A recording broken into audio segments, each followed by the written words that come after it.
A hot topic, no doubt about that, last week as well. Very much looking forward to hearing his thoughts. Frankie Edgar joins us right now on the phone. Frankie, how are you? I'm good, Ariel. How you doing? I'm doing great. Really appreciate you joining us, Frankie. Thank you. How would you describe the last 7 days for you? Was this one of the more frustrating stretches of your career? Yeah, absolutely.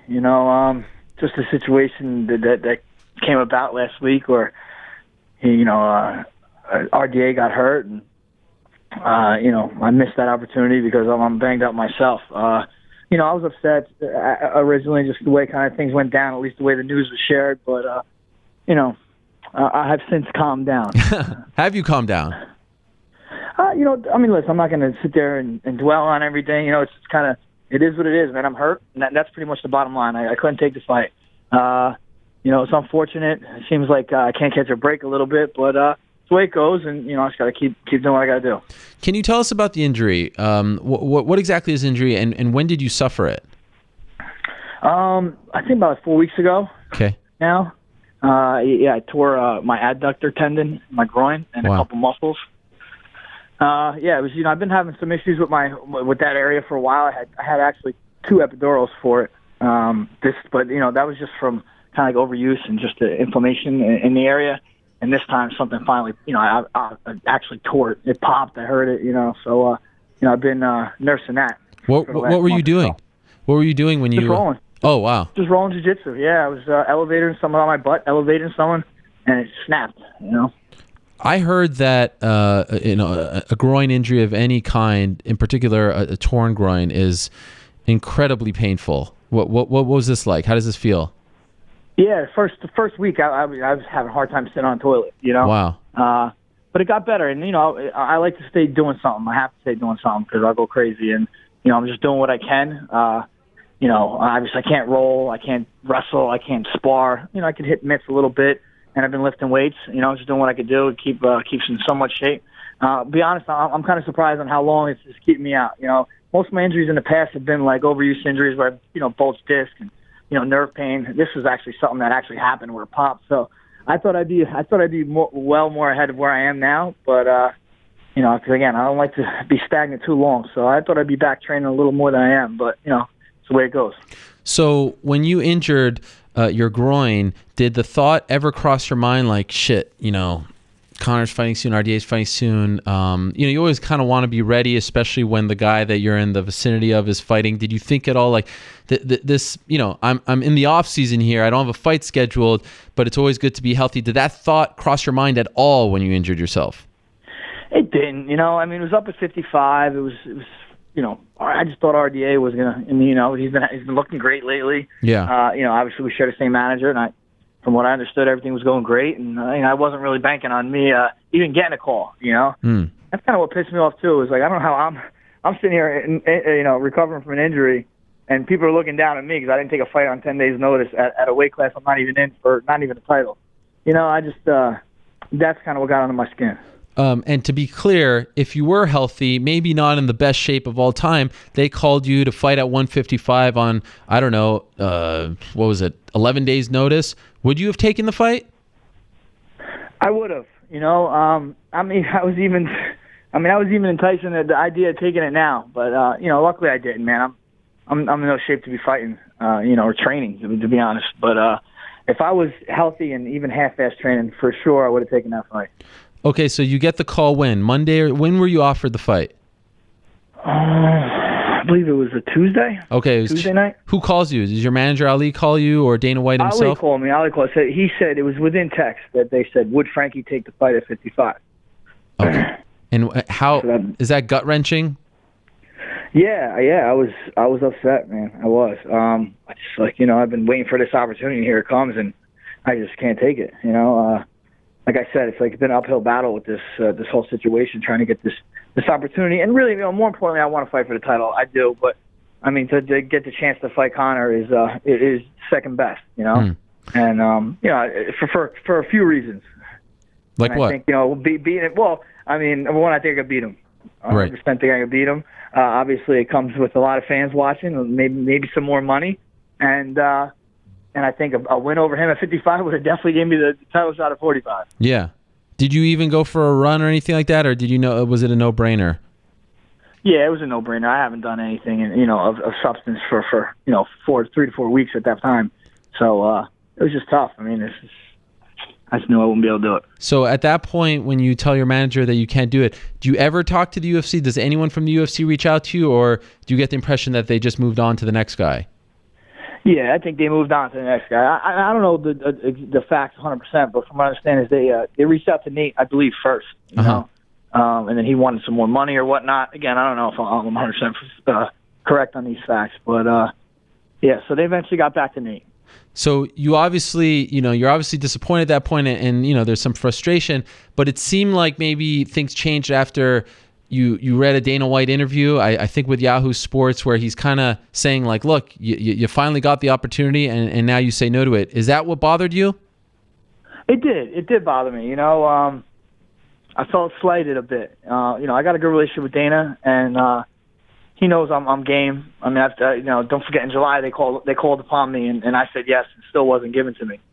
So when how he conveyed the news, I was a little upset. But I talked to him since then, and I get it. He was on SportsCenter or whatever for 3 minutes, and they asked him some questions, and he answered them. I guess it sounded like I just sounded like he was taking a little shot at me. That's all. But it's all good now. So did you actually reach out to him, or afterwards? Did you say like, yo, man, what's going on? Or did he reach out to you to clear it up? How'd that go down? Yeah, he reached out to me. Through text. We had a conversation through text, but it's all good. I mean, a lot of moving parts in this game. So, there's always going to be things that you don't like that go your way, The interview that you did with my colleague Chuck Mindenhall certainly caused quite the stir.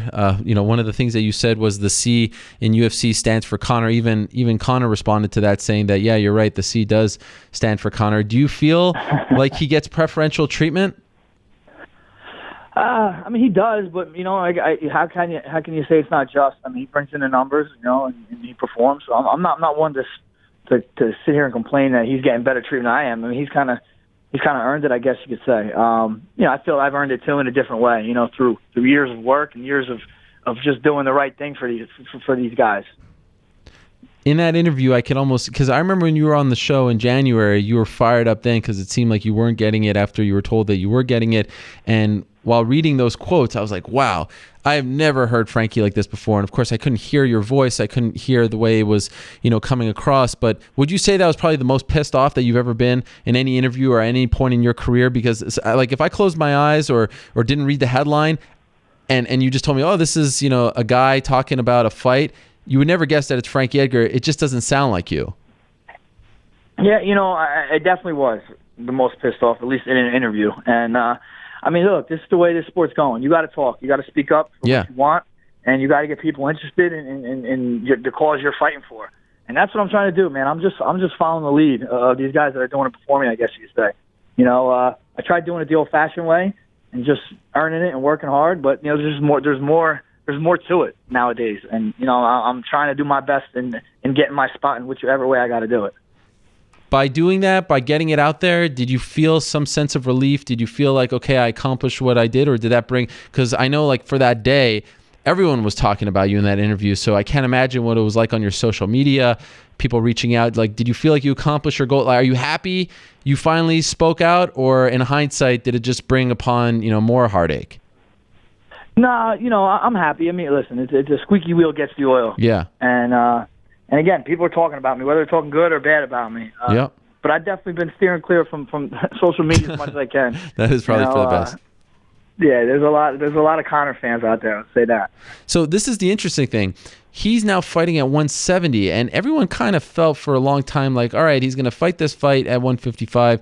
He's going to try to make history, and then at UFC 200, you'll get the shot. But now he's fighting at 170, and you're hearing stuff about Robbie Lawler. Do you think it's possible that you'll never get a chance to fight him?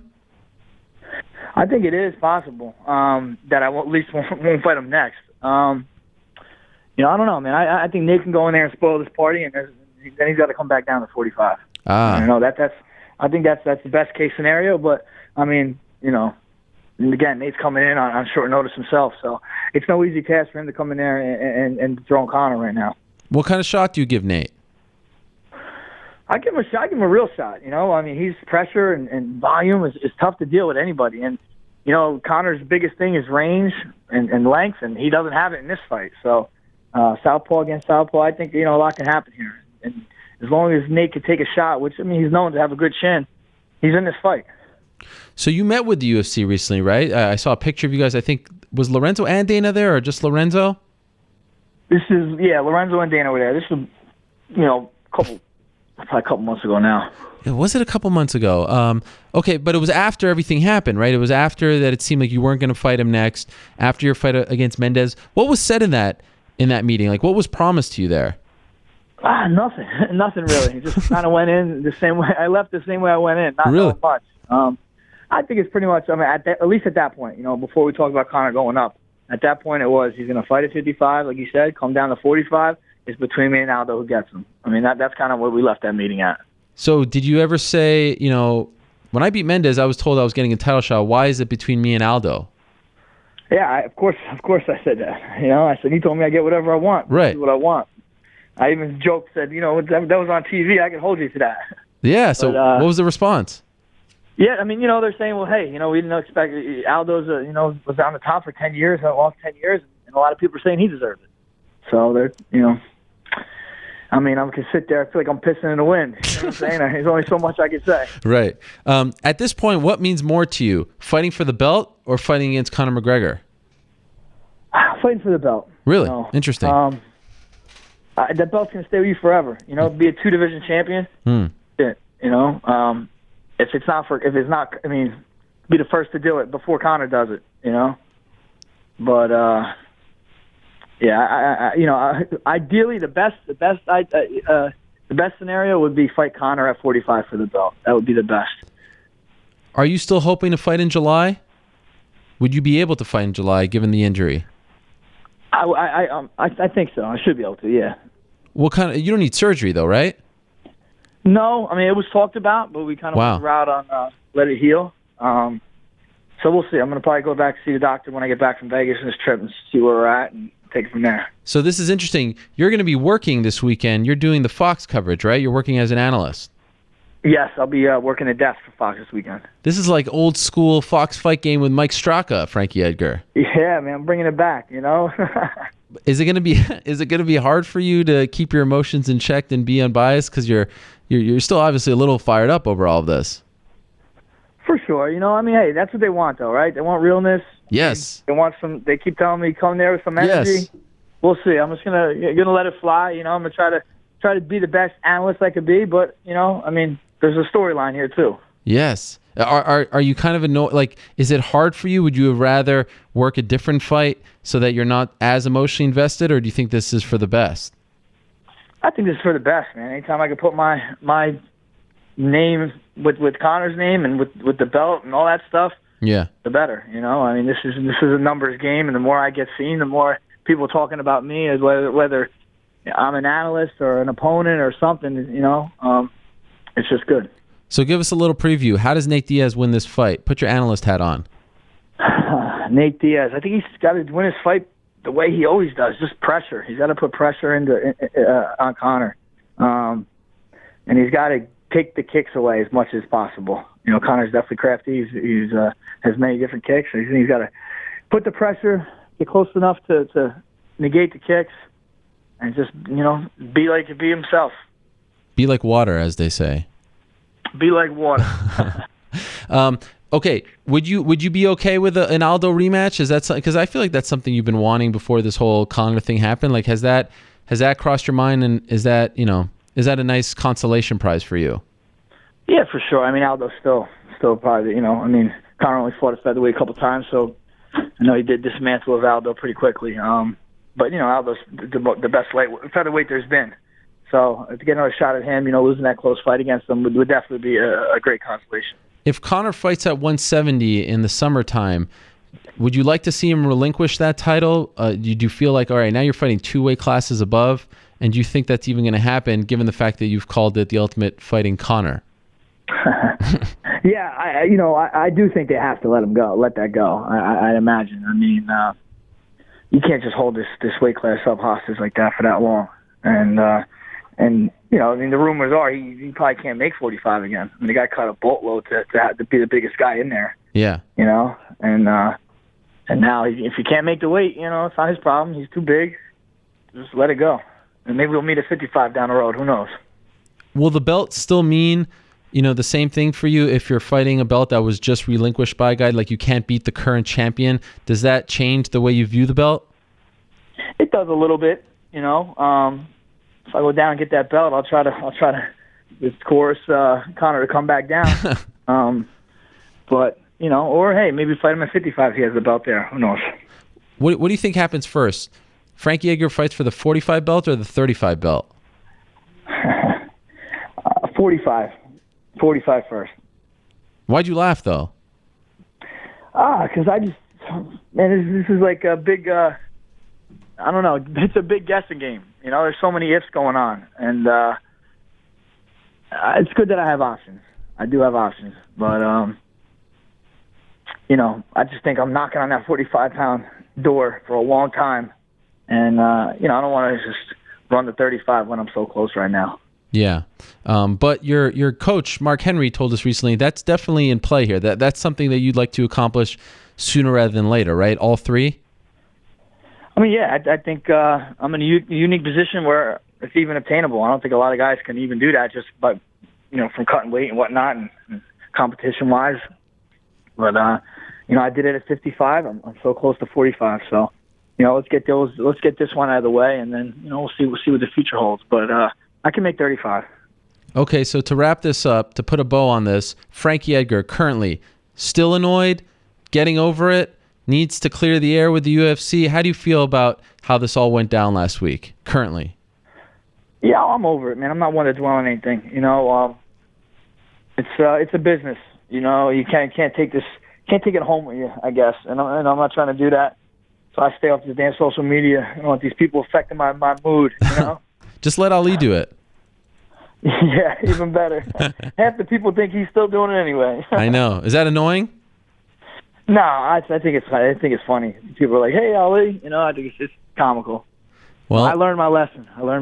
That is right. Get the reins of that Twitter again. Wow, you put him in timeout? That's it, man. No more Twitter privileges for that man. Oh, that is hilarious. I would have loved to hear that conversation. Well, you handled it with class. You're clearly not as fired up, and I know it was very fresh, 5 or so days ago, but, I commend you for speaking your mind, and like you said, the squeaky wheel gets the grease, and sometimes you got to speak your mind, especially when you feel like you're being misrepresented. So it takes guts to do that when you're talking about your employer, and you certainly did that and then some. I'm looking forward to working with you, my friend. We'll be working together. Yeah, man, you're going to have to give me some industry pointers here before we get going. You don't. You are an understudy of the great Mike Straka. You don't need any tips from me. That is true. That is true. It's going to be fun, and I want to see you bring the heat. Don't hold back when that red light comes on. Bring the damn heat. We're coming. All right. Thank you, Frankie. Appreciate the time. We'll see you out there. Brother. Thank you. There he is, Frankie Edgar, joining us. A little less fired up than he was a few days ago when he spoke to my man Chuck Mindenhall, but clearly still feeling, look, you get that opportunity. I personally think that beating Conor McGregor, fighting Conor McGregor, as Conor said last week, is bigger than any title at this point. That just, goes to show just how powerful and how popular he is these days. But you respect the fact that he wants that belt as well. And I look forward to hearing his coverage this weekend from Las Vegas.